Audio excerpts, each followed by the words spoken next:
That happened once. You know, it's funny, and I took it off and I shoved it like, Rich's mic that's is what on. I've always used. And then at the end, they were like, that's awesome. Oh, yeah, that's some good shit. And now your host, You're up. Jay Parker and Brian Freeman. Oh, yeah, look at that. Live from Studio Kitchen, Colorado, the Modern Eater Show on the air everywhere. Greg Hollenbach, Jake Parker, Brian Freeman, all is well in the world, you guys. This is a cool show featuring Rosetta Hall. I feel like it's like a team meeting. Isn't it cool? They're all together tonight. And putting a smile on your face will bring you right to the show. Donovan Greene, how are you? I'm good, sir. How are you doing today? I'm well as well. I'm just right here doing what everybody else should do, heading on over to Facebook. We're streaming live as well on Facebook, and so glad that all of you have joined us. And if you'll do exactly what I'm doing, just share it to your personal Facebook page and let everybody know that we're screaming from the mountaintops that there's a new place on the horizon. It's called Rosetta Hall. It's in Boulder, the People's Republic of Boulder. Sure is. They were just just allowed to announce it yesterday. Yeah, we officially Big deal. announced yesterday after we've been working on it for almost 3 years now, under construction for over a year, and almost complete. Wow. It's a real exciting project. There's a lot behind the property, a lot behind the chefs, a lot of culture in Boulder, as we know, one of the big food meccas, really the natural food mecca of the United States right now. Where do we begin, Donovan? Yep. I mean, start from the beginning, just like Alice in Wonderland. Sure. Rosetta all right. Hall. Well, first of all, for our company, mentioning the natural foods industry in Boulder, our company really came out of the natural foods industry. So we originally started the largest media company in the natural foods industry, New Hope Natural Media. You don't know I've been working with your dad for about 25 years. I did not know that. Yes. Have you really? Oh, yeah. Great. Yeah. Congratulations. He's your dad's age. I ran into him the other day at the kitchen with Mark Retzloff, and I were having some lunch, and your dad was there Sure. with another one of his good friends, because Boulder's a real tight community, right? Sure, absolutely. So.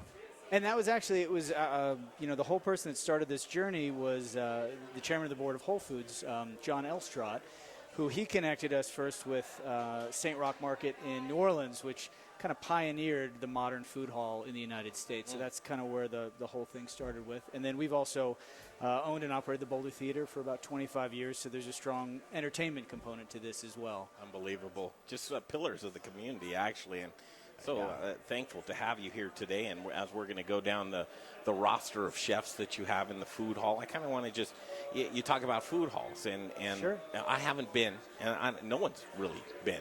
Brunson's been, because he's got a place in there. Brunson will be up next in the next segment. Sure. And Folsom Foods is the name of his. And that's what I want to know. What's the layout like? Food halls are a lot more prevalent. Sure. As you know, and a lot of people are doing them, but they need to be done well. Absolutely. Obviously, you feel it's a concept that has not outdone itself. When I was a kid here growing up in Denver, there was something called the Yum Yum Tree. Yeah, Do you remember? tree. And yeah. the Yum Yum Tree, you go in there, and as a kid, it seemed massive to me at the time, and you had other locations to pick from. Yep. It kind of seemed like a mall food court kind of atmosphere, but they've matured so much in the food hall sector. So what are you doing at Rosetta Hall? It's beautiful from what I understand, rooftop. What are the components that you have that you needed to have to put together to have this great hall? Sure, that's a great question. Before we started this journey, about 2.5 years, we did a global survey of probably over 50 different food halls around the world. A lot of them started really in Madrid. I mean, there have been different ones around the country, the old Ferry Building, Faneuil Hall in Boston, but the modern movement really started post-2008 after the financial crash in Madrid, as a lot of the old central markets closed down when people were price conscious and they went to the Aldi's and the Safeways and the Krogers of Spain, essentially, and a lot of the mom and pop operations in the central markets closed down, and that opened up new spaces for young restaurateurs to open up. So Madrid was really the heart of it all that really inspired us a lot. So in going around the world, really we focused a lot on the Netherlands as well as Spain, and then all throughout the United States, especially I mentioned New Orleans, which has an incredible food scene there. And what was it about those venues? What did you see? The main things we saw, the first thing is the food. Is just the food, the quality of the food. And when you eliminate a lot of the barriers to entry, you got, one of my favorite ones is in Madrid. It's Anton Martin, where you had these incredibly affordable spaces, and you had, 3 cool girls from Tokyo open a little sushi place, and then a Sicilian guy open up an antipasti place. There was no barrier to entry, and so that was the secondary thing, is you had to have the best food, and you had to reduce the barrier to entry so that anybody could come in and do it. And that's really what we do at Rosetta Hall. So we view ourselves like a record label in a certain way. We take away all the barriers to entry. So there's no rent for any of the chefs. We provide them all their working capital. We do all their kind of grunt work, all the accounting, accounts payable, bill pay, everything like that, just to give them a venue and a voice so that they can share their food, and also to create a financial model where people can source sustainably. That's the other thing that drives great food, is great ingredients. And how do you, especially in a difficult financial model and time, pay for really high quality ingredients? So everything that we've done is how to put the best chefs in, regardless of whether they have any access to capital, support them as much as they can so they can make the most creative decisions, and then give them the ability to buy great ingredients and serve it in a beautiful environment. And Donovan, let me ask you about that concept. I'm loving it where you're going. Sure. You're going to be the first to open in Boulder with a food hall. That's correct, yep. Okay, and that's a big deal. And you're down on the addresses? 1109 Walnut Street. So, okay. Right there, a block off Pearl Street. Nice. And what are the bigger plans for you guys there? Because you're going to be bringing in, you have a bar that's going to service everybody.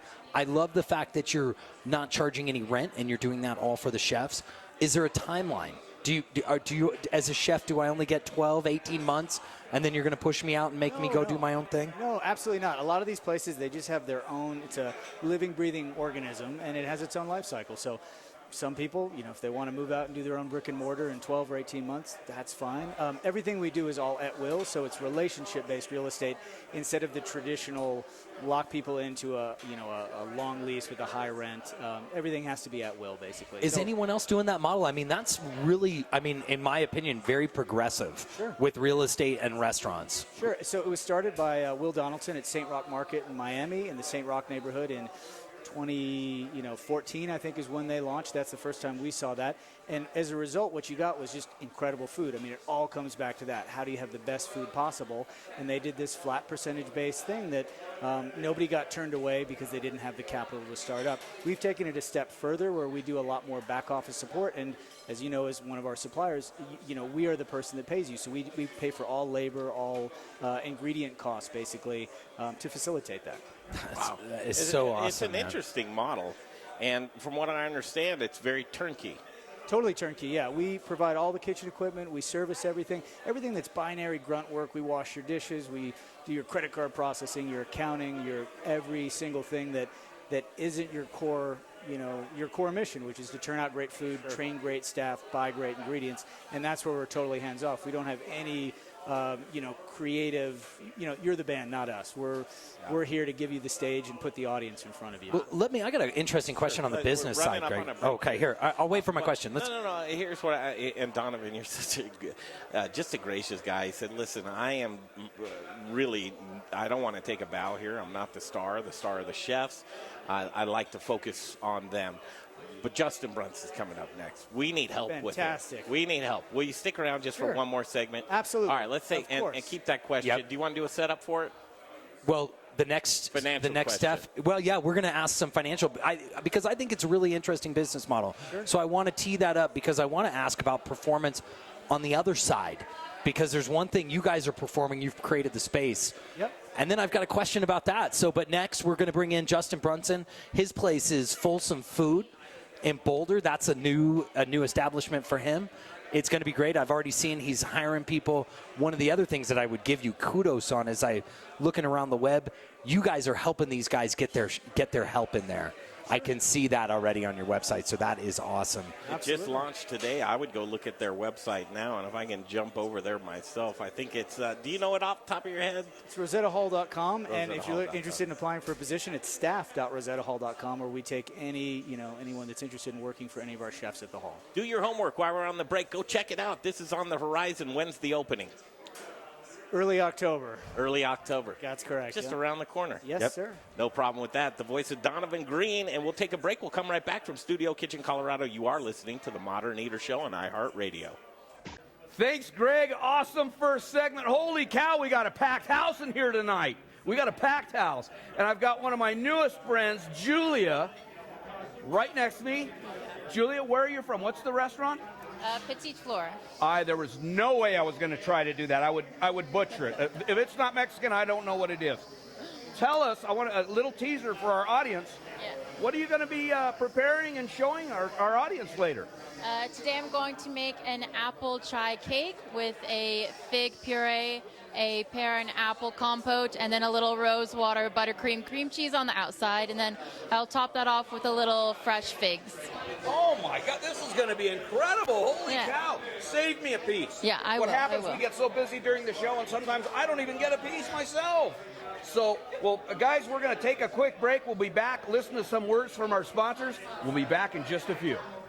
EPI is manageable, but to get to the right diagnosis, you have to break it down for your doctor and get specific about the severity of your symptoms. Visit identifyepi.com to learn more and use the symptom checker to help change the conversation with your doctor. Brought to you by AbbVie. So, what's the deal with Belgian beers? Why are they so popular? Well, for starters, Belgium is a country the size of Maryland that produces more than 800 different beers, the greatest number of original beer styles on the planet, and they are amazing. At Brews Beers, badass Belgian-style beers are our thing, and we do them like no one else. All the classics like doubles, triples, quads, and wit beers, plus our own Belgian-inspired creations, sour beers, fruit beers, and wood-aged beers. Brews Beers is at 67th and Pecos in Midtown. We have food trucks daily, or bring in whatever you like, including your dog, who is always welcome inside or outside on our large patio. Check us out on social media or on our website at brewsbeers.com. That's Brews Beers, B-R-U-Z, at 1675 West 67th Avenue, just 10 minutes north of downtown. The place to go for badass Belgian-style beers. Hey, it's Greg Hollenbach. Anymore these days, when I go out to eat, I not only want to eat delicious food and drinks, but I also want to eat where I know my money is going to a local restaurant that I believe in. I believe in the Goods restaurant on Colfax and Mark Whistler. The Goods is a community restaurant and bar with a menu focusing on vegan, vegetarian, gluten-free, and keto options. Comfort food lovers, try the best burger on planet Earth. I love it. 8 ounces of grass-fed beef and never, ever any hormones, antibiotics, or steroids. The Goods is truly a cultural melting pot, a family restaurant open to all. Their bar program is amazing. Saddle up at their long, luxurious bar, have a nice craft beer or a cocktail. Like their Facebook page and stay up on amazing events and specials going on throughout the week. Located on East Colfax, directly connected to the Tattered Cover Bookstore, across from East High School with free parking and a garage in back. Look them up online, thegoodsrestaurant.com. I'll see you at the Goods. Hey, Colorado. This is Brian Freeman, owner of Growers Organic and a host on the Modern Eater Talk Show. Growers Organic is a Colorado sourcing company who provides Colorado's greatest chefs with the best organic produce. I've been partnering with local and regional farms for the last 20 years, and our returning customers know they can count on us over and over again. Chefs who receive the highest rating on Good Food 100 choose Growers Organic for their organic produce needs because we're experts at bridging the gap between the farm and the table. Join us in the organic revolution and go organic with Growers Organic. Look us up online at growersorganic.com. Wear black and eat spices. Hey, Modern Eater listeners, this is Zach from The Spice Guy, Colorado's favorite spice company. Spice is the variety of life. At The Spice Guy, we have a passion for sourcing the best ingredients from the best farmers all over. Choose from thousands of different GMO-free spices and ingredients, or let us create and blend custom flavor profiles for whatever style of food it is that you're working with. With over 1,000 restaurants, food brands, 10 seconds. You can't go wrong when you choose the Spice Guy for all your spice needs. The Spice Guy. Spicy. Born in Breck, raised in Denver. TheSpiceGuyCo.com. Hey guys, it's Carly Smith, the Fairy Godmother here. Don't get too excited. Live from Studio Kitchen, Colorado. I love your guts. You're listening to the Modern Eater Show on iHeartRadio. Let's go make some bone broth. Carly, we love you too, and you did a bang-up job down at the Potato Festival in Monte Vista, Colorado this last week. Yeah, she'll be cooking tomorrow, actually, and in Palisade Wine Festival tomorrow. Ooh, look at this. And then we'll be in Palisade next week, folks. We will be in Grand Junction for the Grand Junction Food and Wine Festival next week, broadcasting live next week from where are we broadcasting, Greg? Isn't it Ben 707? Ben 707, that's right, Josh Nurnberg. We can do that. That place is great. Yeah. This segment brought to you by Rocker Spirits. Thank you, Rocker Spirits, and their delicious food that they've added with Chef Chito. Chef Chito Ariola back from the U.S. Open in New York, and he's at Rocker Spirits tonight. So if you want a good time, go down to Rocker Spirits, rejoining the show. And this is a cool one. Donovan Greene rejoins us, and he's a friend of ours. We love him. Makes an appearance here, supports the show, and that means so much to us. Chef Justin Brunson. Yo, what's up? He's busy taking photos. Yeah, I was right posing. now. Rosetta Hall, that's what we're talking about. It's a new food hall in Boulder. Am I bastardizing it by calling it a food hall? No, I think that's a Donovan? great term. Yeah, Sure. okay, That's good. what people are comfortable with. Absolutely. Yeah, I think they are comfortable with that. And before we broke off, Brian, you wanted to get into a little bit of the economics or performance portion of how that works, because the model, just to recap, is Rosetta Hall supplies everything. It's a turnkey, all the equipment. They even give you employees and ingredients. I don't know. We don't give them the You don't- employees. They don't give them the So you employees, don't but give the me- accounting. Yeah. They give them the back office you're stuff. like, Yeah. you're not getting employees. We which are- manage all your payroll for you, basically. And we Gotcha. pay all your employees. Yeah, and makes it easier to do what you do best, cook. Right, Yeah, exactly. That's what chefs really want to do. They just want to come in and cook food, make people happy. And with this system that they put together, it makes it a no-brainer for guys like me to come in here and open up a food stall and make great food and just worry about making great food. These guys are going to help us run the business part of it. It's going to be a great partnership. We're really excited. But Donovan, theoretically, and this is the question you wanted to ask, Brian, Sure. if Justin's not performing, or how do you gauge measure it? Yeah. performance? Well, I'm sure Justin's going to perform no matter what. I'm not worried about I'm all that. about at least. performance. So it's interesting when you look at the macroeconomic trends in the food hall industry. The first thing real estate developers look at is pizza, taco, burger. So when anybody puts together a food hall, of which there's probably 600 under development, there were 80 in like 2014, 2015. There's 400 currently. They're popping up everywhere, and the first thing people do is pizza, taco, burger, and a lot of people rush in, and that's the first thing they want to do, and that's great. And we've got the best burger in Denver Ever. and in Colorado ever. Which we just showed. But so the performance metrics are different. There isn't just, and there shouldn't be just one line where, unless you have 500,000 in sales a year or whatever arbitrary number you choose, you want to have, most important thing, again, the food, an incredible array and diversity of food, because you don't want to go to a food hall that's got 10 burger stalls or just pizza, taco, burger. So, whoever's doing the West African stall, and I hope you have the best West African stall in the United States of America, it's going to be different performance metrics. They're not going to sell the same amount of food as someone that's selling, a double burger or incredible kind of Roman style sheet pan pizza. So it's first thing is the person putting out great food. Are they pleasant to work around? And then there are some basic numbers that, are they hitting, and there's no hard and fast rule around it, but it's just, is it working or not? It's more of a feeling than a hard number. Yeah, heard. Justin, for a guy like you who's very controlling, you love to control every aspect of your business, my friend.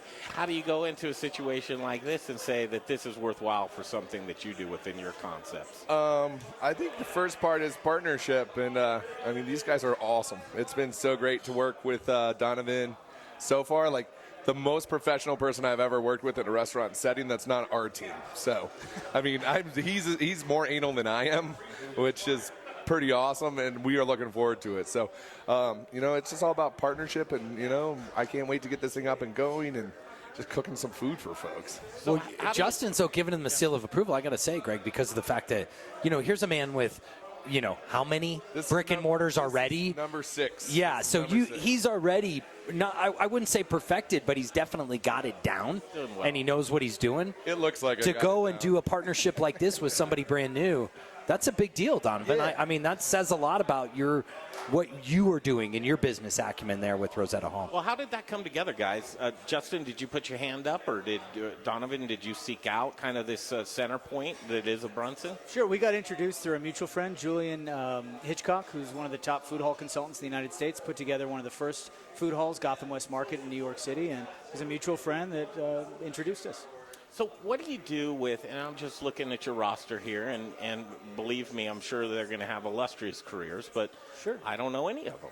I don't know any of the chefs, which is great. And those are some of the best chefs, right? Truly. Mm-hmm. So here you have Brunson, readily known, another pillar of our community. How do you place those, how do you put the puzzle together?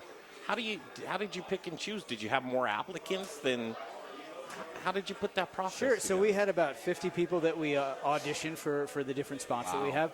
Again, the main thing that we just looked at is who are the best chefs that had the best concepts, and then once a certain slot was filled, it was, what were the other options that we had, and everyone in here has has had a great career. Most of them, unlike Boxcar Coffee and Justin, have not had their own thing before. Ginger Pig as well has best food truck in Denver in 2018.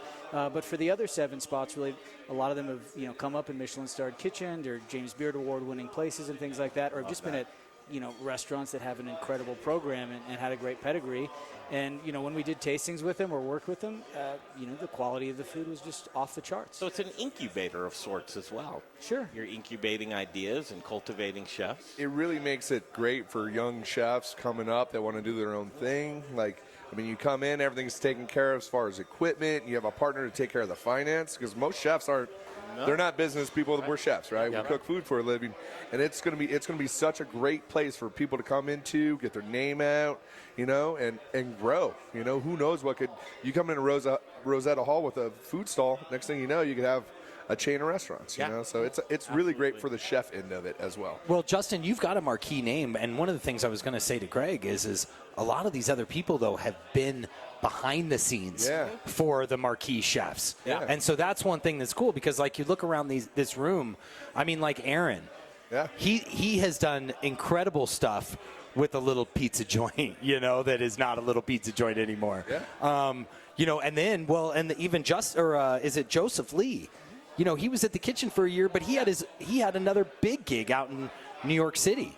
He was at the Standard. You'll hear from Natasha Hess here in just a few, and Little Rich has her in the Little Rich corner, which we're going to go to them in just a minute. But she chefed or studied under Chef Gary Baird as well, and many others. So I love this model of it's kind of your comeuppance. Well, one other point I'd like to make, sir. too, is we've also, in the background, built all our own restaurant software that runs this whole enterprise.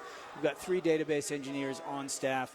We've got an extensive database, so we do a couple things with it of all the local suppliers, of how to make it affordable for people to source locally and do all the ingredient costing for them. So we help the chefs with all the ingredient costing and recipe costing, and then also with theoretical labor schedules. So any of that kind of nuts and bolts database, spreadsheet work, is we do it for them and with them in partnership. What if a chef insists on some of their own sourcing? Well, the chefs all are sourcing from different places, and they're 100% in charge of that. I'm really stoked because there's some places and farms that they're going to bring to the table that I don't even know. Yeah. To me, that's super cool. Justin, they're all going to have River Bear, aren't they?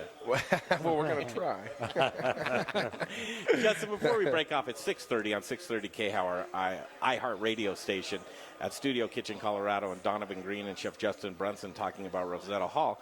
But Justin, for somebody of your caliber in where we are here in Denver, did you need another concept to go with? What is this part of your mad strategy of building, and are these types of things that really the pickings that you look for?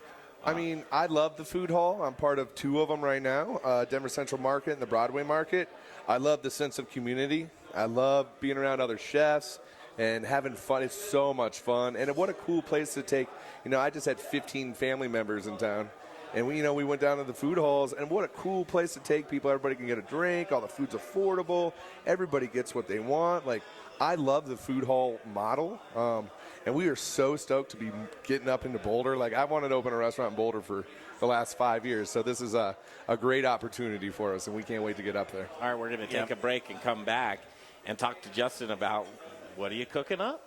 Most basic thing, and you have so many great things if you go down Old Major or Royal Rooster and just throw out your masterpiece. Are you going to take a Mitch and a match? I don't know what you're going to do, but we'll come back. Donovan, you want to stick around one more? It's up to you. One more, yes. Donovan Greene's going to stick around with us. This is fantastic. Okay, the whole show, man, it's not often that we dedicate this just to one thing. But this is a big deal, man. The fact that food halls, and here's something to think about during the break, folks. The malls are disappearing, but what's so cool is the food court out of the mall has taken on its own life. Sure.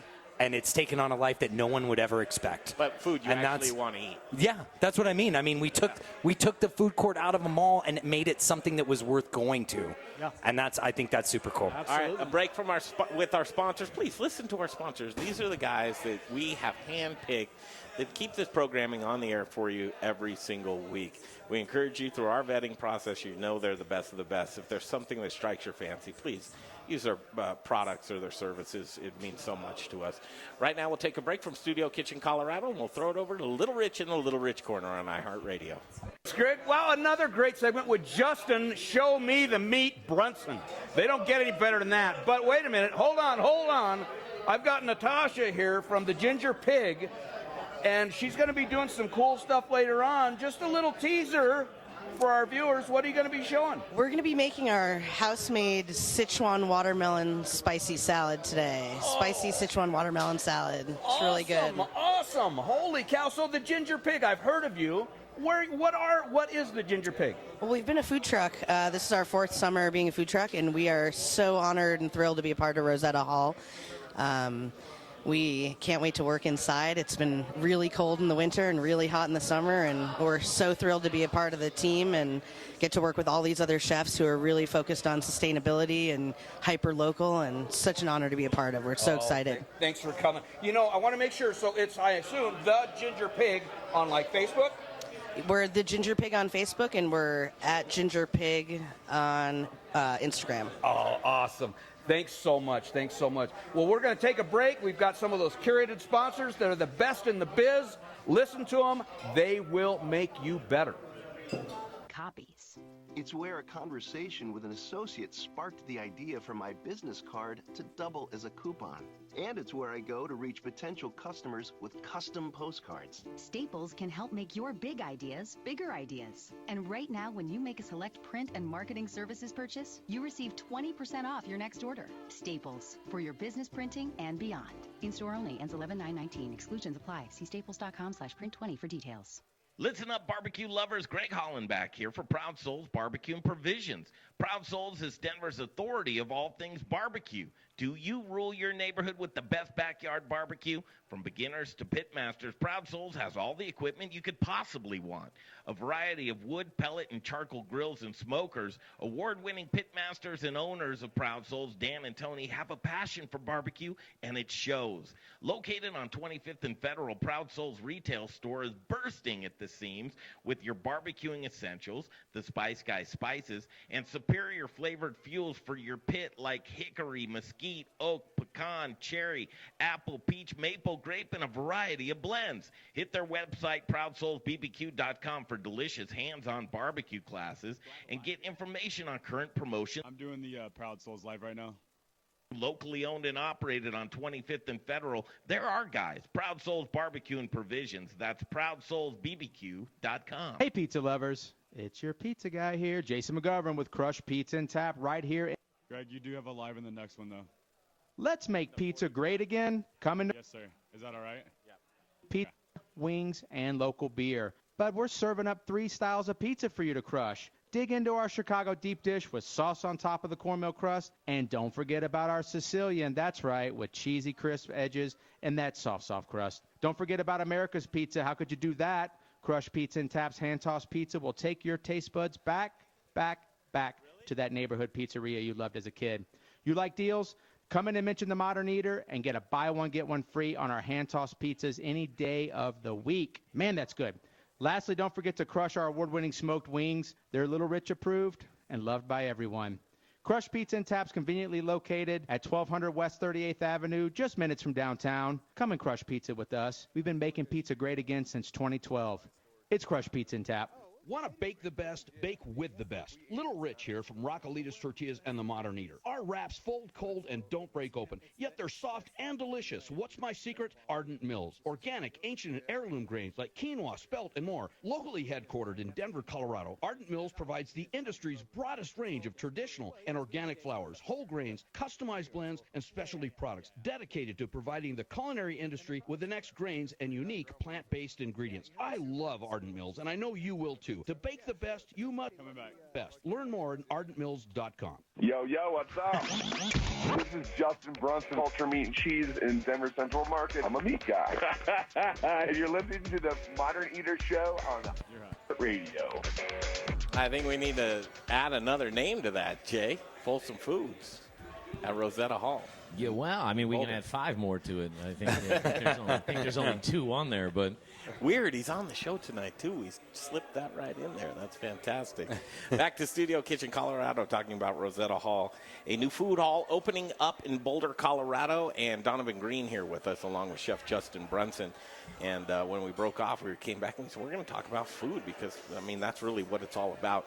Delicious food. I kind of said earlier that this is like a staff meeting to where all the staff's trying everybody else's food, which is cool. I mean, that's really neat to have, just the collaboration of minds that come together and that sense of unity and community, which Rosetta Hall is really built around, is the standpoint of, here it is, Brian, you know, we all come to work together. We're doing different concepts of food.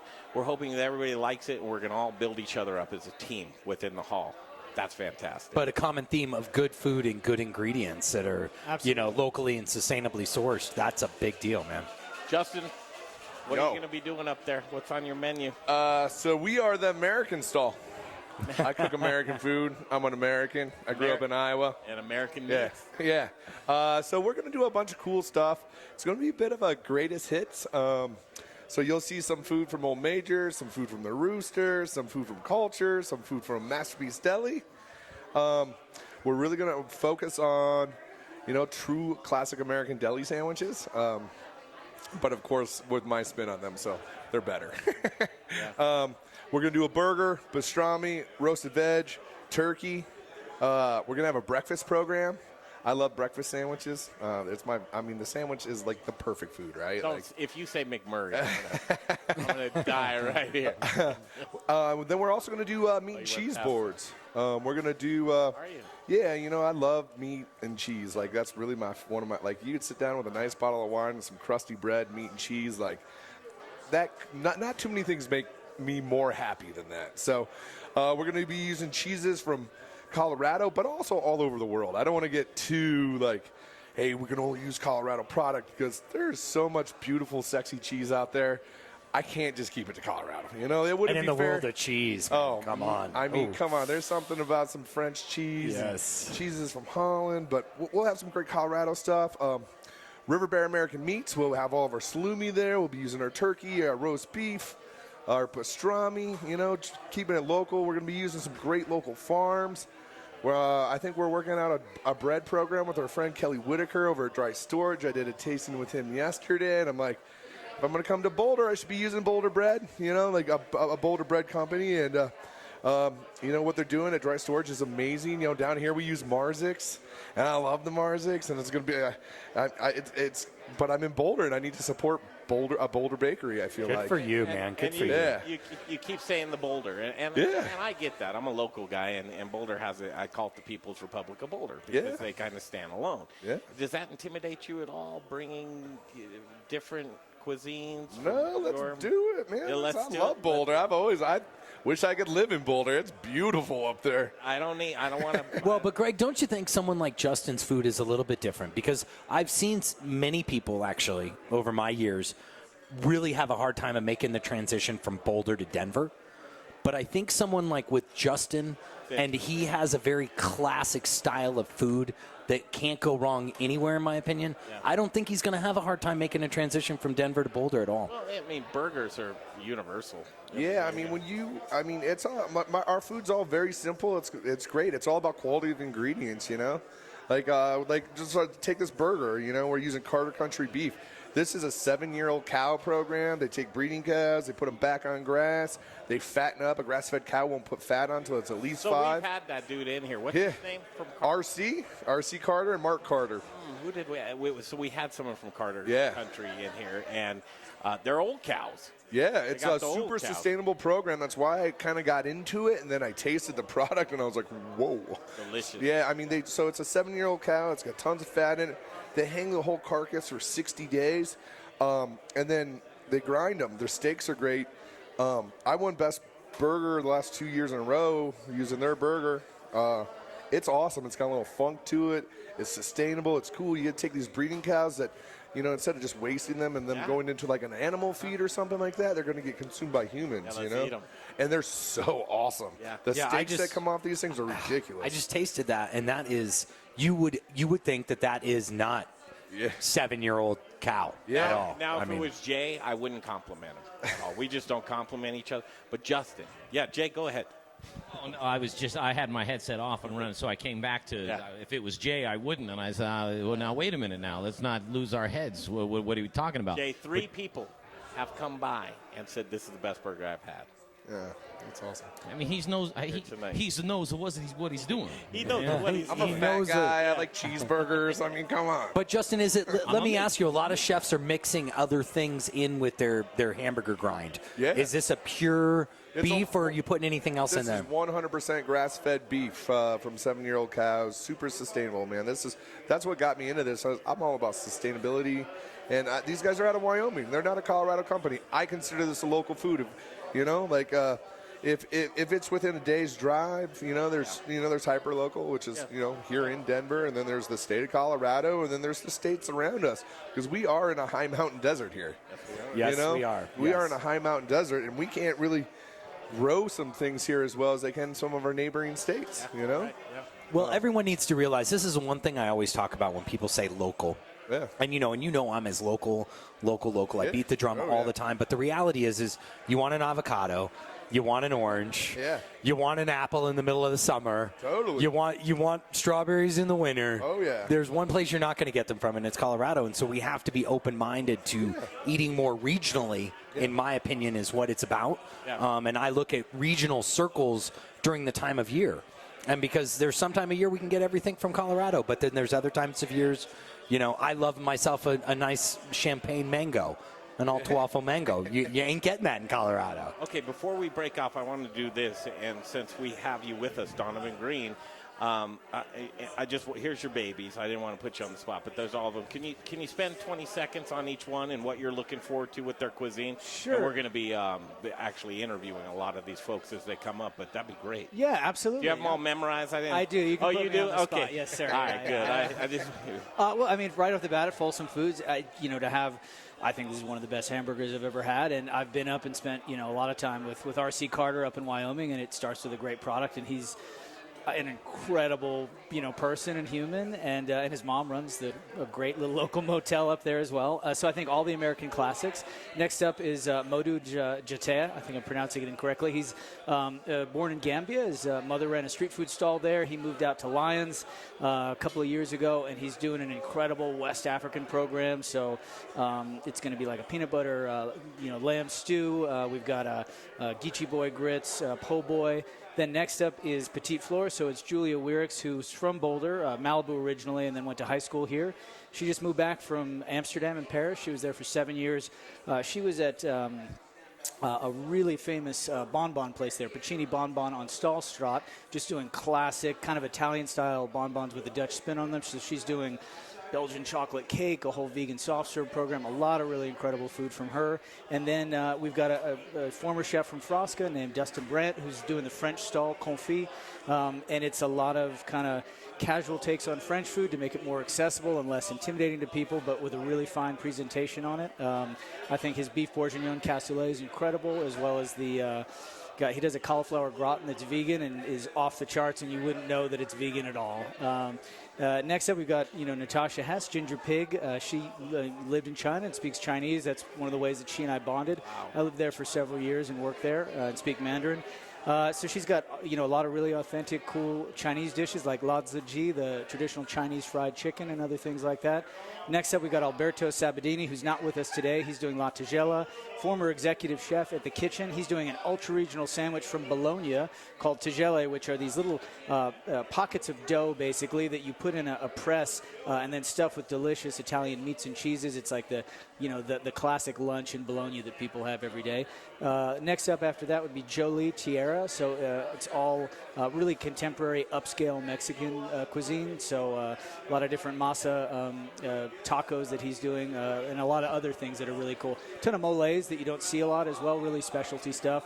And then last up is Aaron Lande, doing Eridu. So it's kind of our ancient grain stall, and it's really killer, healthy kind of new American cuisine. You really went out of your way with burgers with that. You know, sometimes you just want a good cheeseburger and a cold beer, right? Yes, you do. Hey, but that shared plate that you're going to do, What other way? that charcuterie plate, it's going to be right there, baby. Yeah, it's going to be great. And last up, too, I just want to mention Boxcar Coffee, Vajra Rich. They do all their own roasting. They've been a real staple in the scene in Boulder, and they're going to do a lot of really cool new coffee drinks as well and have a killer spot. And then up on the rooftop, we've got a great oyster program that we're putting together right now, too. Did you do the website and the video behind this? Because I'll tell you, your website is on hit. Yeah. I love it. Folks, check Just out that launched Rosetta today. Hall. Yeah. Everything it is Donovan really does nice. is awesome. Everything Yeah. this guy's done, Well, I'll I'm tell you super what. glad to partner with him. And we're going to break off, but here's really what you left me with here, Donovan. For those of the folks that are listening on iHeartRadio, Donovan didn't have any notes. You know, you are obviously entrenched in this project. Yes, sir. And you are very much so a part of this and its success. And I think with all of these working parts together, it's going to be a great thing, and I can't wait to get up there and eat some food. Thank you. We're looking forward to it, and thank you for your time today. Thank you, Absolutely. Donovan. Thank Donovan you. Greene. Justin Brunson? What up? What up? What More up? burgers? Yeah, we got some pastrami sandwiches made with that River Bear American Meats pastrami. Don't think Colorado's you're nice. only locally made pastrami. Justin, we Nice. Thank you so much. Yeah, thank you guys. Have a good night, all right? You bet. Thank you, Justin. All right, we'll take a break. Come back with Chef Aaron Lande and Eridu. Yes. And we've been hearing about Eridu for a little while, and now it's come to fruition, and I can't wait to catch up with Aaron Lande. He's up next on the Modern Eater Show. Hey, Modern Eater family, holy cow, I'm over here in the corner with one of my new best friends, Joseph Joaquin Lee from Tierra. Tierra, yeah. And he's making tortillas over here and making some fantastic tacos. Here's a teaser. What are you going to be making for us tonight? Tierra, it's contemporary Mexican cuisine. Tonight I've got some pork carnitas featuring pork from Boulder Lamb, Clint Buckner. So featuring a lot of local ingredients, Cure Farms, Tui Farms, also sourcing some heirloom ingredients from Mexico. Yeah, making some tortillas from scratch, you know. This is going to be fun. This is going to wait till you see the food. I've been seeing it. Wait till you see it. It's got and I know it's going to taste even better than it looks. I hope so, yeah. This guy here is the real deal. Where's Tierra, real quickly? Tierra, Rosetta Hall in Boulder. It will be opening in October on Walnut Street. Oh, awesome, awesome. Look forward to seeing this one. Hey, we're going to take a break. We'll be right back. Again, we've got some of our best sponsors that we've curated. These are the guys that are the cream of the crop, truly. We'll be right back. Are sensitive to gluten, or maybe you're gluten-free. Can you confirm that live in 210? Because you've eliminated gluten from your diet. Are you missing the taste of foods that traditionally contain gluten? What if I told you that you can add breads, pizzas, muffins, cakes, Greg. English muffins, the list goes on. Right back. Can you guys just confirm that live in about 2 minutes? Free and vegan bakery that introduces you to the foods you love. Owner John Irvin believes gluten-free shouldn't taste like the box that it's packaged in. Trust me when I tell you, the products from his bakery in Arvada are fresh, flavorful, and masterly crafted, leaving you with a product that tastes like the real thing. Simply delicious. The bakery is located in Arvada on 64th and Sims across the street from Arvada West High School. Check out their website at glutenfreethings.com. You'll be amazed with the variety of gluten-free products they make. And chefs, don't leave your gluten-free restaurant guests without options. Contact John at info@glutenfreethings.com. That's info@glutenfreethings.com to see what he can do for you. Give him a shot. 11651 West 64th Avenue in Arvada. It's Gluten-Free Things. Hey, chef friends, it's Little Rich here from Rocalitas Tortillas. Rocalitas, known for hyper-local, innovative, and healthy tortillas and chips, served by Colorado's top chefs and Yeah, hang on. Sorry, I'm moving it right now. Colorado Mills sunflower oil. First break, okay? most vibrant tasting foods, you must use Colorado Mills. Colorado Mills is hyper-local, Colorado-grown, cold-pressed in Lamar, Colorado. Whether you bake, fry, or saute, get your Colorado Mills today. Available through Shamrock, Growers Organic, and Dawn Foods. For the best oil in the business, use Colorado Mills. Hey, 30 seconds. Owner of Element Knife Company. If you cook, then you'll know the importance of a quality knife and proper care. My training in Japan exposed me to exceptional cutlery. That's why I am so excited to offer you the knives I fell in love with. Element Knife Company is chef-driven, and my goal is to support and educate. Get at me for a knife clinic or 10. Find me at elementknife.com or by simply calling 303-460-4628. For the best knives in your kitchen, think Element Knife Company. Feed me now! This is the Modern Eater Show. That's right, boy! And now it's time for In the Kitchen. How am I supposed to keep on feeding you? Kill people? Brought to you by Proud Souls Barbecue and Provisions. Award-winning competition cooks and purveyors of specialty barbecue supplies. Good to see you again, right Brent. here in It's Denver, good to see you. Colorado. ProudSoulsBBQ.com. You're up. All night long in the kitchen, because that's where we love to be. In the kitchen right now at Studio Kitchen, Colorado. Greg Hollenbeck, Jay Parker, Brian Freeman, Little Rich Schneider, Dave Avery off tonight. All's well in the world as we continue talking about Rosetta Hall. A new hall opening up in Boulder in October, coming soon. It's well anticipated. And this gentleman right here, he's kept us abreast of all of the happenings that are going on and pretty much the instrumental part of bringing this to the show tonight. We can't thank you enough. Chef Aaron Lande, how are you, sir? I am well. How are you guys today? Eridu, you're about to bust this off, man. This is going to be good. It's about to happen. We got about 5 full minutes. We want it just Aaron Lande, 5 minutes. You rock and roll, man. Where do we begin? That sounds great. Well, let's talk about Eridu for a second. So I'm doing ancient grains and legumes, trying to stay as local as I can with everything. Basically, I'm doing salads, I'm doing pilafs, I'm doing risottos, all using kind of combinations of local grains and legumes. We're, for example, highlighting millet right here. This millet's coming from Gene Hediger, just up north in Nunn. And what we're trying to do is take these grains and transform them. So what we've done here is we cook down the millet as if it was polenta. We hit it with cheese. We spread it out on a sheet tray, and then we griddled it and fried it up. Those Served of it with you green listening mojo. on iHeartRadio, fantastic. Aaron's going to explain as much in detail as possible for those that are listening. But Facebook, get full value and join us on our Facebook stream right now. Go ahead, Aaron. And, of course, right now with the season, everything's coming locally. I'm building salads at Eridu. One of the salads that we've got highlighted over there is the Eridu salad. So the grain combination for that is right here. This is a beautiful basmati rice from India, and then everything else is local. And we've got quinoa coming from White Mountain, which is you guys. We got a millet coming from Gene Hediger, and this serves as a base. And then we're adding different grains and legumes to get those complete proteins happening. So with this, what I like to do, a little bit of this in here. We have a couple of dressings that we're going to highlight, and I'd like both to taste. This one is an avocado pepita. We didn't want to do the same dressings that everybody's doing. We didn't want to put cilantro in the avocado. God, we didn't want to go down the same road that Quick everyone factoid, goes do you know down. what pepita is, Greg? No, but We, it's delicious. Jay just learned tonight it is pumpkin seeds. Pumpkin seed. Here's another option. This is a muscatel vinaigrette that we're going to be playing with. Muscatel vinegar comes from dessert wine, comes from dessert grapes. So we're going to either be going nice and savory or a little bit on the sweeter. So this one, I think we're going to go savory and have the kind of normal Eridu salad. So we've got a little red onion. We've got some peppers. These come from a combination of Tui Farm and Cure Farm. We've got corn coming from Munson Farm. Everything just kind of goes in. 2 different kinds of cucumbers from Tui Farm again. And we've got a little Sweet 100 tomatoes from my friend Ann Cure. We've also got a little bit of a garbanzo bean. These are from Ann Cure. These are my favorite beans that we have. These are Jacob's Cattle and Yellow Eye. And these are really specific to here, native to here. Grow wonderfully here. One thing that we've been talking about a lot in the process of establishing Eridu and trying to get it established is stewarding the land. All these farmers that we're dealing with are really into what's going on in the soil, how to take care of the soil, how to maintain sustainability, cover crops, compost, all of this stuff. This is not operations where there's some machine doing everything. These people are down with their soil. It makes an incredible difference in the tastes and in the connection to the food.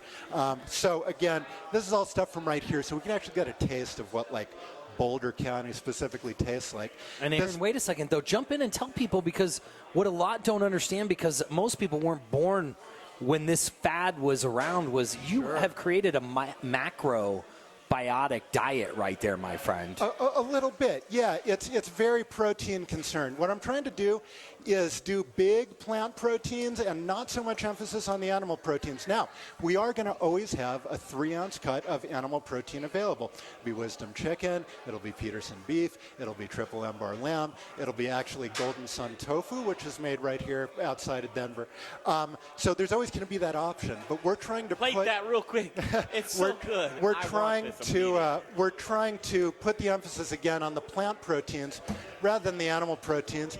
Again, topping further protein, a little bit of pepitas, right? Eridu, please go. Rosetta Hall, they're opening up. This screams Boulder to me. Oh, man. Screams delicious food. Aaron Lande. Look at, he's got some onions, some fermented onions there.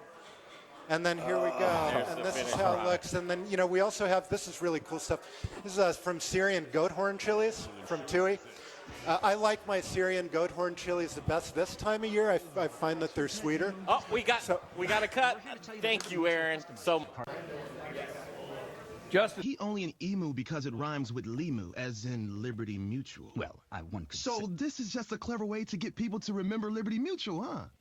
Kinda. Liberty, liberty, liberty, liberty. Only pay for what you need at libertymutual.com. Underwritten by Liberty Mutual Insurance Company and affiliates. Equal housing insurer. State.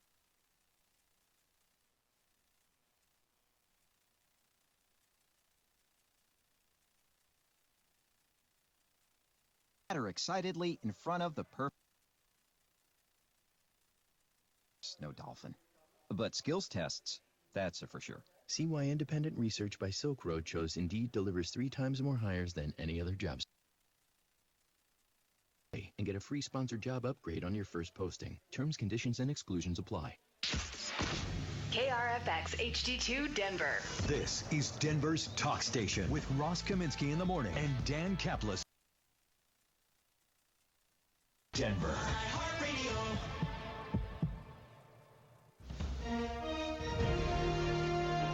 ABC News, I'm Uni Han. The drone attack on Saudi Arabia's largest oil processing facility will cut the country's output by half, or 5 million barrels per day, raising questions about global supply. Tom Kloza, head of Global Energy Analysis for Oil Information Service. What's really more than a few days or a few weeks, because the one thing that we do have going for us as a planet right now is that there's a lot of non-OPEC production. The U.S. Energy Department says it's ready to deploy oil reserves to offset any market imbalances. United Auto Workers Union and GM still working to reach an agreement before tonight's 11:59 p.m. deadline. The two sides far apart on key issues like profit sharing and health care. A strike could be announced as soon as tomorrow. In Massachusetts, the 8th case of triple E virus, or Eastern equine encephalitis, the mosquito-borne illness starting with flu-like symptoms and then having neurological effects. This is ABC News. Felicity Huffman,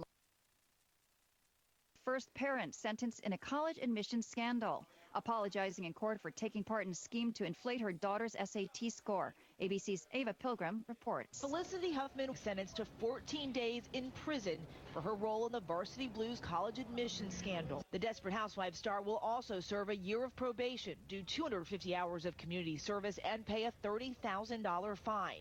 Huffman admitted to paying $15,000 to have a proctor correct her daughter's SAT answers. In court, the actress apologizing to the students and the school, saying, "I take full responsibility for my actions." And WeWork plans on going public later this month with a few changes on the way. Parent firm, the We Company, saying it will shrink the voting power of CEO Adam Newman.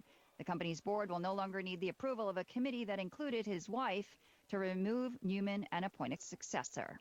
Unihan.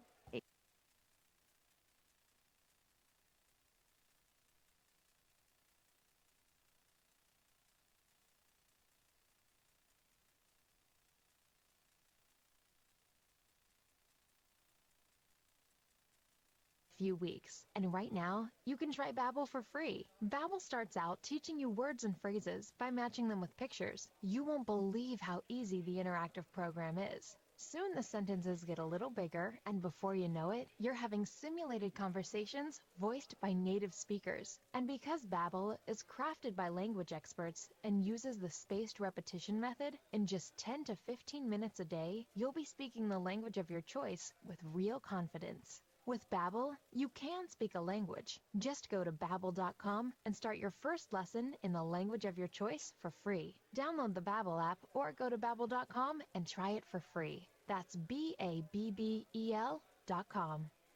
Now, Impact Traffic. This report is sponsored by Credit Karma. Well, traffic seems to be easing a little as the sun sets on your Saturday commute, but still a few areas causing some problems. Starting in southbound I-25 with delays in Thornton between 84th and 104th Avenues. Closer into the city, we're going to slow once again at the I-76 ramps, but it's going to be a slow drive in past 6th Avenue. Northbound 25 stalls as you approach Alameda Avenue, and you're going to be tapping the brakes up past Colfax. The delays that are on I-70 continue to remain mostly between Havana and I-225, and that is in both directions. We do still have major delays for commuters heading eastbound on I-270. Denver weather tonight, partly cloudy with an overnight low of 56. Tomorrow, with your Impact Traffic and Weather, I'm Jake Ryan. Get your truly free credit scores and free credit monitoring from Credit Karma today. Download the Credit Karma app now. Credit Karma. Here's to progress. If you're buying a car this summer, the pressure of finding a great deal could take all the air out of your Flamingo floaty. With all the list prices, dealer prices, and advertised prices out there, it's hard to recognize a good price. Now you can with TrueCar, because TrueCar shows you what other people paid for the car you want, not advertised or dealer prices. These are actual prices that people paid. Just in 2018, TrueCar users saved $1.697 billion off of MSRP across the country. So, when you're ready to discover, buy, or sell your next car, visit TrueCar. How is it that apps can help you with everything? Your steps, your sleeping patterns, the traffic. But you pay for car insurance that's based on, well, who knows what? The way everyone else drives? The insurance company's whim? Well, that's what Nobler Insurance is here to fix. Car insurance with personalized monthly rates and rewards based on how much and how well you drive. No mysterious rates or mumbo-jumbo from an insurance agent that you're pretty sure is taking advantage of you. The Nobler app can measure things like how hard you brake and whether you're texting and driving. I know, you'd never do that. To things like daily mileage, to time of day, and even road choice. Do you head out on the highway or take the old town road? The bottom line, Nobler bases your personal monthly rates and rewards on how you drive, not everyone else, which means good drivers can save a lot of money. Nobler is simply smart insurance for smart drivers. So get your quote at Nobler.com. That's Nobler.com. Individual savings may vary. Must meet eligibility requirements to bind a policy. Hi, folks. Dan Cicchini. Oh, my gosh. How can it be that we started Done Right Home Improvements way back in 1985 already? How could it be that 3 of our grandkids are now working in the business? Geez, we didn't have grandkids back then. And to think that we've designed, built, and installed tens of thousands of projects? How can that be, Todd? Dad, it's the things you've always taught. 1 minute. Good work, show up on time, price fairly, and above all, keep your promises. Our performance speaks for itself. Whether it's kitchens, baths, counters, or floors, or even replacement windows and doors, they have our word. We'll treat them right at Done Right. You betcha, Todd. And with the weather like it is and today's incentives, that's right, incentives, now is the time to call and save a full 12% off all services for select install dates. 303-722-2295, 800-362-8370, or drhi.com. 303-722-2295. Ask Alexa to play 630 KHOW. Then you can hear Dan Caplis impact your ride to the house. Weekday afternoons at 4. Getting 630 KHOW from iHeartRadio. Denver's talk station. On your smart speaker. Available on over 2,000 devices. The following is a paid advertisement. The opinions, viewpoints, and promises made during the following program are not those of KHOW, its staff, management, or parent company, iHeartMedia Incorporated. How about a bite to eat? It's time for the second course, hour number 2 of The Modern Eater. What are you hungry for? Here's to a meal we're all here for. Delicious and tasty. Now we're getting to the good stuff. With your hosts, Greg Hollenbeck, Jay Parker, and Brian Freeman. You're up. Okay, back at it. I love hour number 2 of the Modern Eater Show. It's like anything goes, hour number 2, Brian. Oh, hey, man. This is a Mile High Rocky Mountain show right now, and I've got a food coma starting, man. I love the food around here. Lande stuff's really delicious. Oh. I mean, and to believe there's no meat in there, it makes you still feel good. I love Vegetarians taste delicious. I said, Justin, you don't have to do it, man, but I love having you in the kitchen. Please come over. Second hour of the show is so much fun. Chef Justin Brunson, he's going to co-host with us, Brian, for the second hour of the show. Back any more these days when I go out. Why am I hearing a we're commercial? doing commercials. But I also want to eat where we got to figure that out. We're still on Facebook right now, but we've got a little commercials going. Jared, can you hear me back at the station? Sorry, go ahead. Okay, we're good. All right. I was just wondering. Live radio, Jay, what? No man, it's master. Ah, there he is. Brian. Hey, man, technically that's not my fault. So I feel good about that, but it is live radio. Rosetta Hall, what is it, Justin? Rosetta Hall, our Boulder's first food hall. It's going to be awesome. What a great lineup of talented chefs and great ownership, too. Boulder's first food hall. And we have pretty much the lion's share of the chefs here with us tonight. I call it an all-staff meeting. It's pretty cool. It's the first time a lot of us are meeting tonight and trying each other's food, and it's just making me more excited to be part of the project. This segment brought to you by Justin's favorite gluten-free bread. It's gluten-free things in John Irvin in Arvada and gluten-free things. Oh. Don't you like that? That's lovely. What a great product. You love that stuff. So thank you, Gluten-Free Things. Right now, joining us on the show is Joseph Lee. And Joseph, this is cool because I was studying your business earlier, and it is Tierra. Yes. How are you? Good. How are you? Welcome to the show. Thank you. It's great to be here. All right. Are you excited for this new project? So excited. Yeah. Right, okay. Cool. So okay, Joseph. Here, I'm gonna give my man Greg a little trivia question again tonight. Oh, no. Second, you know what tiara is, man? Something you put on top of your head and win a pageant with? No. That's a tiara. Tiara. I did that as a joke, boys. Sure. I did that as a joke. Great. Oh, Jay, are you going to chime in? Well, I would like to say probably earth or soil or bingo. dirt. Bingo, Bosco. Oh, there we go. From the Spanish word. Yes. Come on, I know. Tierra Madre, man. What does that mean, man? Mother Earth. Exactly. Okay. So there we go. A very Latin gentleman joining us on the show tonight. Straight out of Italy. It's Joseph Lee. How are you? Good. I'm great. Good to see you. What are we working with here? Today I've got carnitas taco, salsa macha, which is a salsa-based. It's a variety of chilies, peanuts, almonds, sesame seeds, garlic. It's all toasted together in oil and then kind of coarsely ground. Have you been letting that age? Because I'll tell you, I get a mole when I just tasted that. I think it comes from the variety of chilies. I was looking for the kind of there's some of the chilies have these kind of raisiny, caramelly, deep, roasty, smoky notes. So that's kind of what I was going for, especially with the nuts as well. It's probably what's. I almost thought it was chocolate, man. I'll tell you that taco tasted awesome. Thank New you. flavors that I haven't had in a taco. Thank you. So. Justin, you like tacos. I love tacos, and that's one of the best tacos I've ever eaten. Really? It's amazing. Absolutely amazing. The quality of the products, that salsa, the handmade tortilla, absolutely amazing. He's firing one together right now. That handmade tortilla, boy, that's pretty small, man. I eat about 45 of those things. The masa flour I'm sourcing from California. That's one of the few things that I'm not sourcing locally. It's from a company called Macienda, and they source their corn. It's an heirloom corn variety from Mexico. Just the depth of flavor with this tortillas is just beyond anything you can try. You met with Spencer and Amy because I know they brought me this. It's so funny that he's talking about this grain out of California because they brought it to me.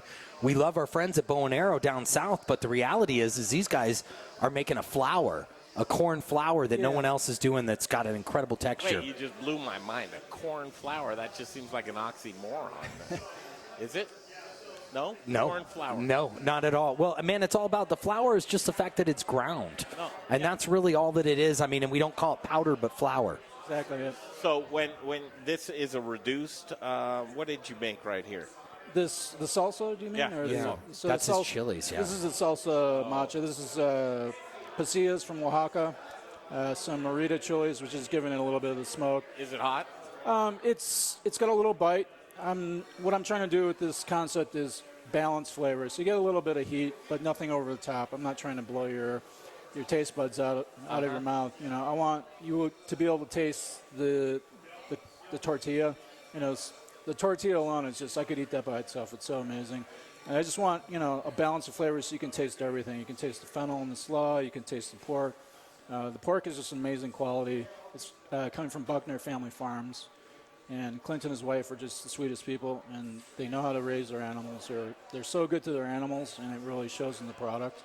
You seem like a really interesting guy. I mean, I'm just catching those vibes, right? Definitely. Justin, what's the first question you would ask this chef? Man, I'm just super excited to get to know everybody, man. That's it? I'm not really like meeting You don't people want to and know where drilling he's them with from? questions. This is called a Yeah, I definitely want to know where you're from. I mean, why tacos? Great question. Originally, There we go. Nice, Justin. Born and raised in Chicago. Went to culinary school. Go Cubs. Right on. Went to culinary school, worked in country clubs, and a lot of the country clubs, the staff, the cooks are predominantly Mexican. So I picked up a lot of Mexican food. You know, family meals, you want to make the guys happy. So you make a lot. I learned how to make salsas, you know, carnitas, things like that. Then I moved to New York City. I lived there and worked there for 8 years. I was going to ask what took you out to New York, because that's like the big game. It's You the jumped big in. game. Yeah, if you want to be a chef, it's a great place to go. You know, there's no shortage of amazing chefs out there, amazing restaurants, always something new. Spent 8 years there. I worked for Chef John Fraser at the Standard Hotel. I was going to say, that was a big, yep, you brought it out. Good work. Right there, Good work. Man. That's the big time. You know, that really was a turning point in my career. The chef de cuisine, Alex Aparicio, really took me under his wing. You know, I'd never done Michelin prior to that, and he saw something in me. And, you know, forever thankful for that opportunity. But really showed me what you could do with food. Just the amount, I have so much respect for just the Michelin, the level of cuisine, the level of technique, everything that goes into making a Michelin star level restaurant. Spent 2 years with them, and then went on to Il Buco, which is a famous Italian restaurant in New York City. I learned how to make pasta from scratch, did some charcuterie, some blood sausage, things like that. Whole animal butchery, another great learning experience. I told you he was an interesting dude. Yeah, I could tell. and so all from what side of Chicago did you grow up? I grew up in the suburbs. I grew up in Glenview. Okay. Spent several years as, you know, I moved out. I lived in Wicker Park for several years. Have you ever been a super dog? Super dog. You know, it's my big regret. I used to drive down all the time as a kid and never made it down there. So as Jay would say, 2019, the year of our Lord, here it is, Boulder, Colorado, Rosetta Hall opening up. Well, what is it that you're hoping to do with Rosetta Hall or accomplish within you and your cuisine or your business model? Rosetta Hall, what is it to you? I think it's super important for a chef these days to use local, sustainable, organic, and support local farmers. I think that's huge. You know, the chef from Blue Hill is very vocal about sustainability and, you know, the earth, which is where the name of my concept comes from. You know, everything from the earth. You know, I want to educate people, make them aware of these great products like Buckner Family Farms, Cure Farms, Tui Farms. Also, just, you know, most people when they think tacos, you know, little hole in the wall, you know, dollar taco. I'm trying to elevate a little bit more. You know, it's been done. I'm not the first to do it, but you know, maybe in Boulder to bring it to this level, hopefully. Yeah, the $30 taco. I won't have a $30 taco, but it certainly will be pricier than some of my competitors. Justin, this is cool, right? You're getting to know Joseph. And it's awesome. What he's doing is just super cool. He's using great local great corn products, great local pork. I mean, this salsa, man, this is amazing, man. Nobody's doing this in Denver, you know, or Boulder. So I think Joseph Warrior is going to crush it. You have some things you can learn from this gentleman? Oh, most definitely. I can't, you know, that's the best thing about these food halls is the third one I'm part of. Just the community and getting to know people and working together. And it's a lot of fun, you know, like we rise together, we fall together. We're all part of the same team and family. So I can't wait to just be part of this whole thing. Being able to collaborate, I think that's such a cool thing at these food halls, because you bring two great people like yourselves together and you have such different backgrounds. And so what you're going to be able to feed off of each other seems just insane. I'm excited. I'm from Iowa, by the way. Ah, nice. And you'll probably hear about River Bear American Meats for some sourcing too. And Justin, just like you said earlier in the show, you can't wait to meet other purveyors and farmers. Yeah, well, I mean, that's the cool thing. They're putting this great list of purveyors together, and some of them we might not know, so that's super cool. Hey, Jay Parker, I want to blow Joseph's mind because this is going to be a freebie for him. This idea, I don't want anything out of this. All right, Jay's wow, back up, everyone. Jay's Put down your pens. Jay's mind-blowing moment brought to you by Brews Beers. Yeah, there you go. Pastrami tacos. Pastrami tacos, yeah. It's, unfortunately, it's been done. Great idea, Jay. Yeah. Hey, in my defense, it hasn't been done up here before. So just like I created talk. Remember, Jay lives in the suburbs. It's okay. Just like we love him. Listen, just like I created talk to text up here. I mean, it was a decade after it happened, but technically not in here. So I invented it. So, but there you. Well, I mean, pastrami taco with River Bear. You know. I invented Uber. You know. But it never worked out that way. Joseph Lee, Tierra, go check him out. It's in Rosetta Food Hall, and it's in Boulder, Colorado. You're going to be a star, man. Thank you. You are a star. Thank you. Gosh, what am I doing? Yeah. You're a star. Thank you, sir, Thank so you. much. Natasha Hess, she's up next, right here on the Modern Eater Show, off to the Little Rich Corner on iHeartRadio. Back in the timeout corner here, and I got Aaron, who you've already seen. Aaron, you've already seen his food. Everyone here is licking their fingers over your sauces. Holy cow. Thanks, man. Aaron, tell us again the name of your restaurant. So I'm from Eridu.